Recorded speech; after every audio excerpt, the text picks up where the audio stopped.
What's up, comic book fans? This is TB Comics coming at you again in the month of March. And just like a big comic book gardener, I'm going to plant some nice comic book covers right into your eyeballs. So be prepared for a visual experience. And I have a thick stack of comics to show you. Also, a slab. Ooh, the tension is mounting, everyone.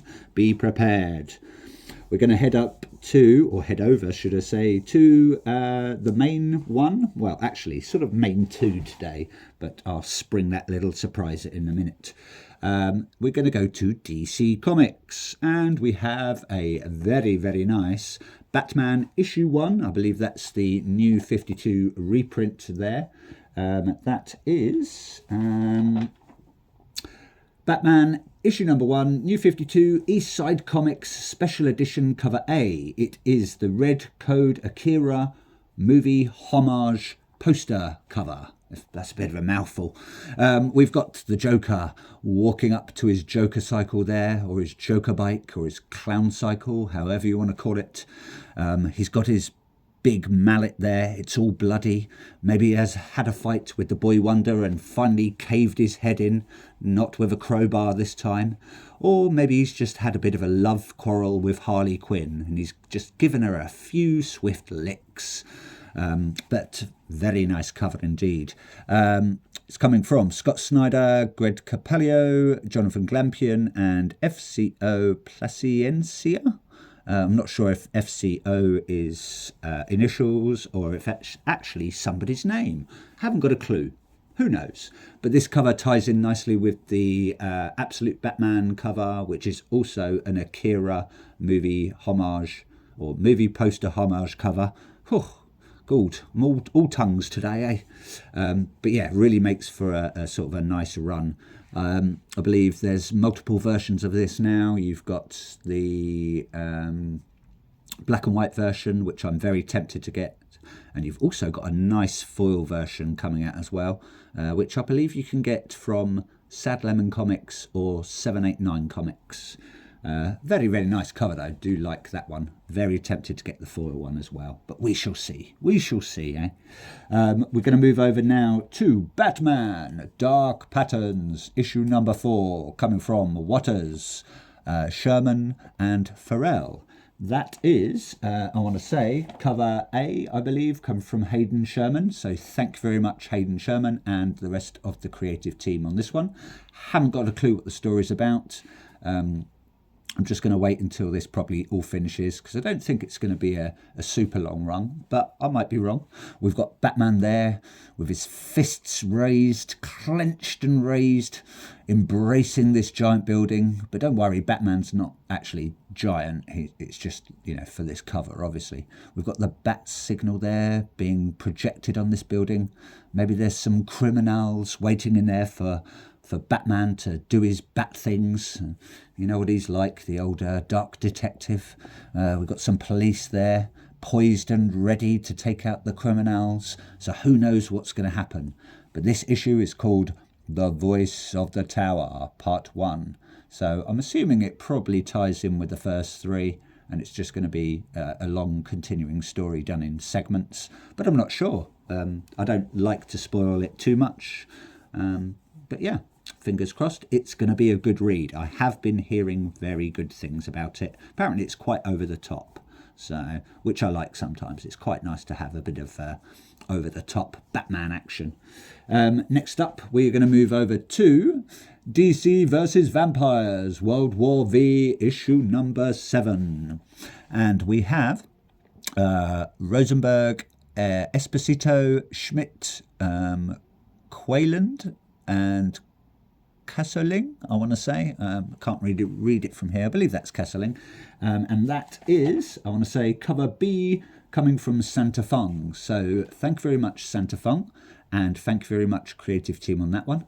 We have got Wonder Woman there. She's been vampirized now. I can't remember if she's sort of like the queen of the vampires. I really can't remember because it's been a long time since I've read the previous not previous issues from this one, but the previous DC versus Vampires. Really good read, by the way. If you haven't picked it up, the old ones, I mean, get those.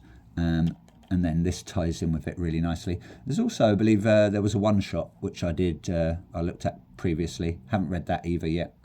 Ties in nicely with this. Probably not more and many more issues to go. I reckon it's going to go up to about maybe 12. Might be wrong. Who knows? Who cares? Just give me more.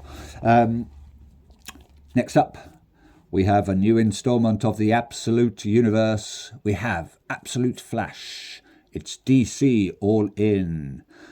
Can't wait to get stuck into this at some point. And I have actually 2 copies. I was a bit greedy, just in case, you never know. It might sell out and this might become, a little bit rare. But who knows? Who knows? Who cares? It's just nice to have extra copies. One for reading, one to put by. But anyway, get back on track, Mr. Bose. We have got Jeff Lemire, we've got Nick Robles, and we have got, I want to say that is Adriano Lucas on this one. Heard good things. It's a new take on The Flash. Obviously, it's not the original sort of story, just like Absolute Batman, Absolute Wonder Woman, and Absolute Superman. And then we're going to have Absolute Martian Manhunter and Absolute Green Lantern coming up soon. And I believe they're all going to tie in at some point, but haven't read anything about in this. Haven't got a clue. Don't even know what Flash this is. Don't even know if it's Barry Allen or Jay Garrick. It's probably not Jay Garrick. Or if it's Bart Allen, I believe. So yeah, we've got one of the Flashes zipping through the Speed Force. Maybe he's racing towards, I don't know, Pizza Hut. Maybe he's a bit hungry, or maybe he's left the iron on at home and he's quickly nipping home to turn that off. You've got to save electricity, haven't you? Especially in this day and age. Don't want an energy crisis, but I'm sure he could generate enough energy to sort of power the rest of the world, even if we did run out of electricity. So who knows? Who cares? I do. I threw this one in because I do not collect Marvel, but I got it for free when I bought a couple of other comics, so I thought I'd just chuck it in there. Spider-Man, yeah, there he is. Good old Spider-Man. That would be Ultimate Spider-Man, issue number 1, 4th print, Sad Lemon Comics, the In-Hyuk Lee Virgin variant. There you go, Spider-Man, great. That's enough of that one. Next up, we are going to head over to some of the independents. And let's do this one first. We have Mine is a Long and Lonesome Grave. Cool, that sounds ominous, doesn't it? Eh? We've got some man there with glowing eyes. Looks like he's holding a pew-pew, as people say on the internet. For some reason, they can't say the word gun. I don't know why. We've got Justin Jordan, Chris Sheehan, Alessandro Santoro, and I want to say that's Micah Myers or Micah Myers, not Michael Myers. It's not Halloween, so I'm not sure on that one because the ink's sort of smudging over the letters. But I'm going to go with Micah Myers anyway. This is issue number 2. It is out on Oni Press, and that, I want to say, is cover A. Yeah, I've only bought cover A's on this one, actually, coming from Sheehan. So thank you very much, creative team, and I cannot wait to get stuck into these once either the first arc is finished or the complete run is finished. Excuse me. Next up, we're going to move on to Gatchaman from Mad Cave Studios. And we've got Gatchaman, Only One Earth. And this is issue number 2. It's tying in with the rest of the Gatchaman series. I believe there's another one-shot coming out very soon. This is coming from the creative team, such as Tommy Lee Edwards, Nuno Platti, I want to say Giada Marashio. My apologies if I'm pronouncing that wrong. Yep, Giada Marshiso, I want to say. Anyone would think I couldn't read. and also John Workman. So thank you very much, creative team. We've got part of our Gacha force there, and we've also got, I believe, Galactor looking very smug. It's giving him the side eye there. We've got one of our Gacha space jets or space planes flying in, maybe ready to save the day. We've got sort of a globe there showing us maybe planet Earth. Might not be planet Earth, you know, maybe there's a different Earth and it's now only the one Earth. Who knows, eh? Who knows? Who cares? They probably do, but I don't yet because I haven't read it. We're going to move over to EC Cruel Kingdom Archive Edition. So this is the, I want to say that is the 1 in 50 variant. Yep, it is, because it's the nice orangey archive one. And this is issue number 3. We've got a couple of stories on this one. Just Desserts from Matt Bors and Valeria Burzo. We've got The Feast of King Arthur, sounds tasty, from Christopher Cantwell and Kano. And we've also got Heart of Ice, sounds cold, from Karina Bechko and Andrea Muti. So thank you very much, creative team, on that one. As I said, that is the archive edition, and that would be coming from... I don't know who's that's actually coming from now. Oh, yes, sorry, that's coming from Ryan Hughes, I believe. Also, I forgot to mention that flash cover there is coming from Nick Robles. So thank you very much, Nick Robles, on that one. And that cover there is actually coming from... where are we? It doesn't actually say. I'm not sure who created that cover, so I believe it's probably just the cover A. I don't know if there's cover Bs on this one. Anyway, got to get it together, eh? Next up, we are moving over to practically all of these are now Image Comics. So let's head over to the Lucky Devils, issue number 1. But I was lucky enough to get a Comic-Con variant. This is actually the MegaCon variant. It's coming from the Comic Kingdom MegaCon 2025, and that is the Matthew Waite Bubble Bobble, if anyone remembers that game, Bubble Bobble homage variant cover. Very nice. We've got our 2 devils there. Looks like they're dreaming of money, booze or potions. Probably booze, because this one's holding a bottle there. We've got 2 kids looking very surprised. Maybe they've stolen their stuff, their loot, their plunder. But we shall wait and see. Been hearing very good things about the Lucky Devils.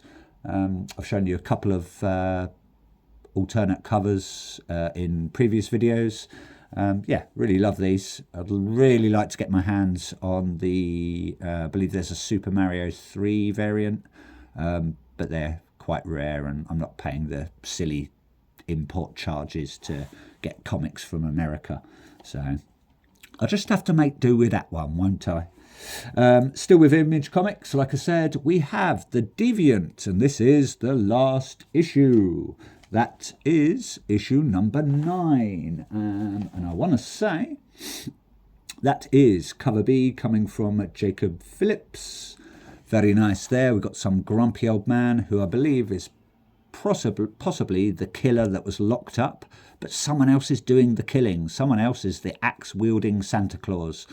This is coming from James Tinian and Joshua Hickson and Hassan Ostermain Ilahu. So thank you very much, creative team. It is a Christmas horror story, but this one took so long. I've only just got it, so I can actually start getting into this. It was just like the Holy Roller. That was taking ages to release the last issue. Maybe their creative team was just busy. Haven't got a clue. But it looks like our real murderer is being confronted. Sorry, the original murderer is being confronted by the new murderer. We're going to have to wait to see on that one. Scary stuff, eh? Got a different variant there, so I believe that's possibly the 1 in 10 or the 1 in 15, and this is the 1 in either 15 or the 1 in 20 or 25. But that there is cover C, Charlie Adlard variant. So thank you very much, Mr. Adlard. We've got a nice Christmassy setting. Looks like it's a little sepia tone, focusing on some nice Christmas ornaments. But this one, with his axe, is covered in blood. Don't worry, Santa Claus has not been miniaturized. It's just a little rendition of the killer being hung up on a Christmas tree. It's beginning to look a lot like Deathmas, according to this Santa Claus. Next up, excuse me, we have got Assorted Crisis Events, issue number 1, out on Image Comics.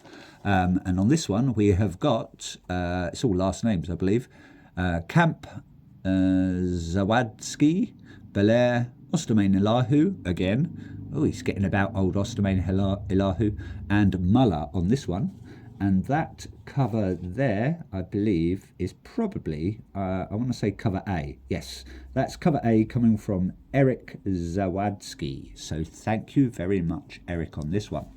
I believe it's all about, from what I've heard, it's all about sort of time being sort of mixed and people ending up where they shouldn't.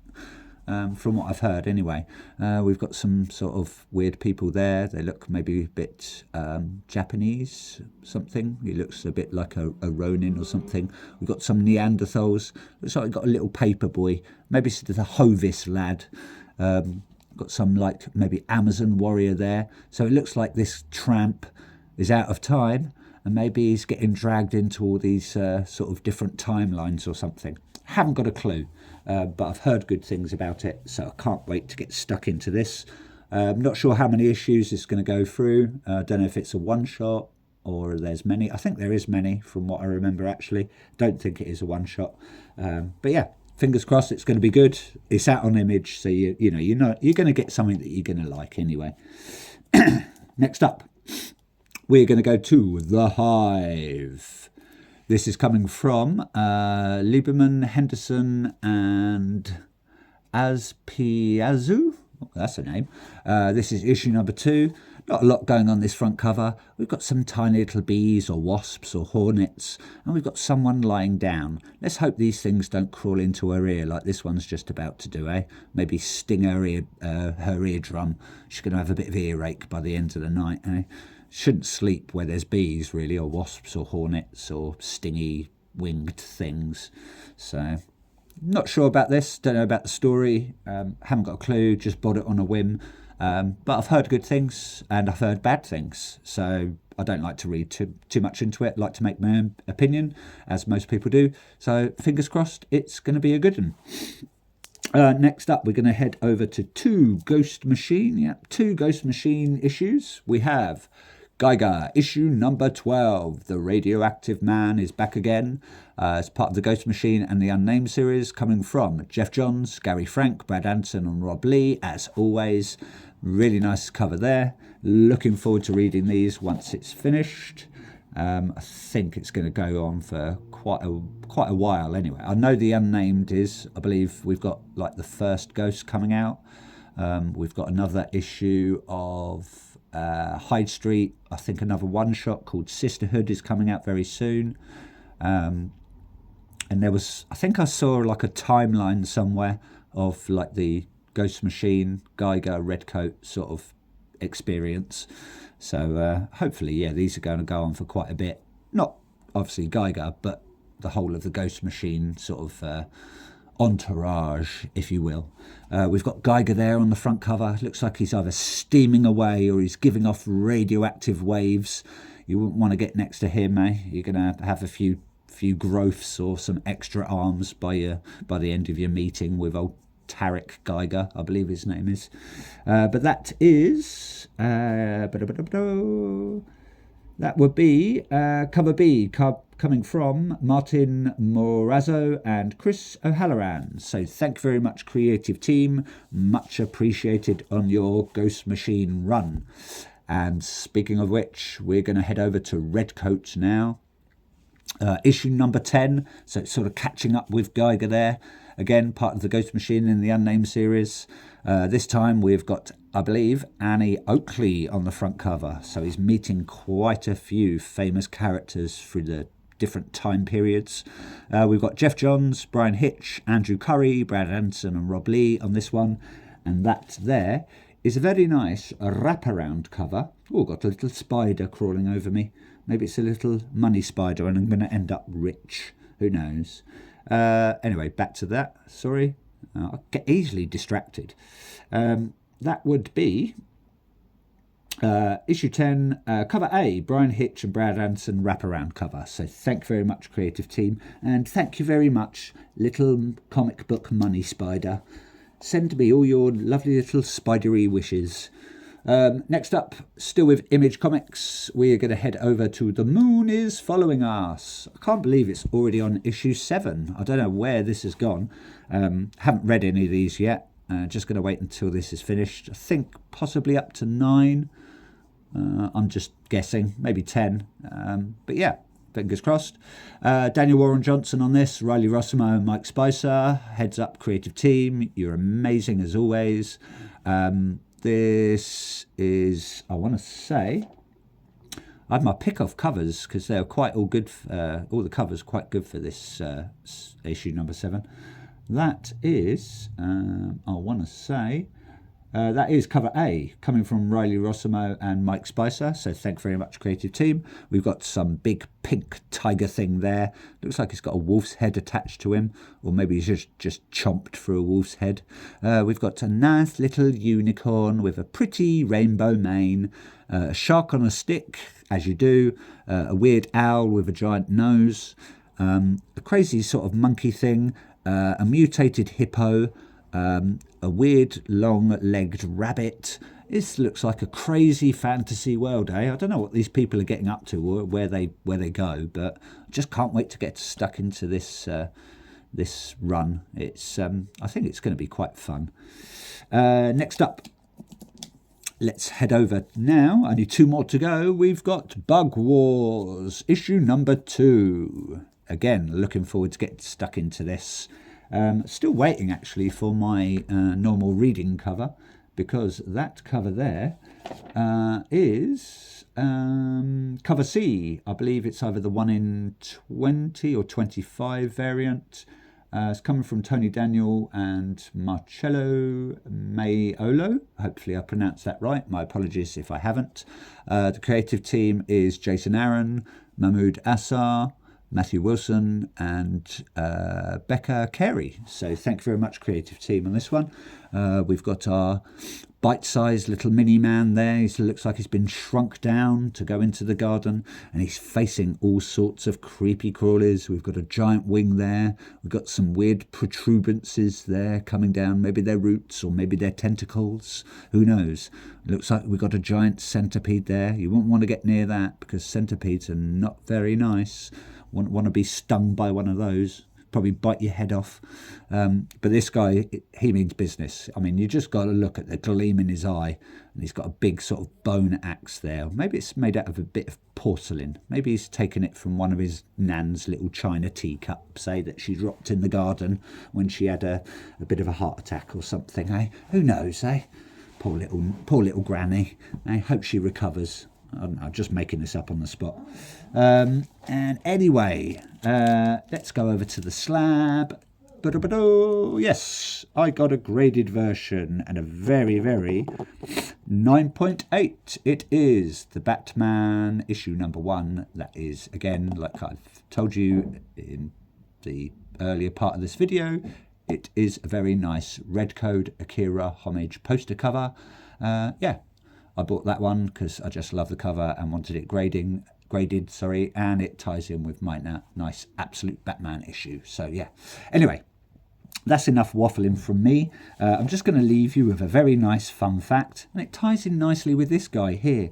The fun fact about the Joker, who was created by Bill Finger, Bob Kane, and Jerry Robinson. So all 3 were actually scared of clowns because they were actually invited to a birthday party at Bill Finger's house, and his mum booked a clown for the birthday party, but instead of the clown turning up, it was just a tramp in makeup. and he was a bit drunk and he puked all over Bill Finger, Bob Kane and Jerry Robinson. And now they're terrified of clowns and puke. So, poor guys. It's a fun fact. It's possibly not true though, but it is still a fun fact.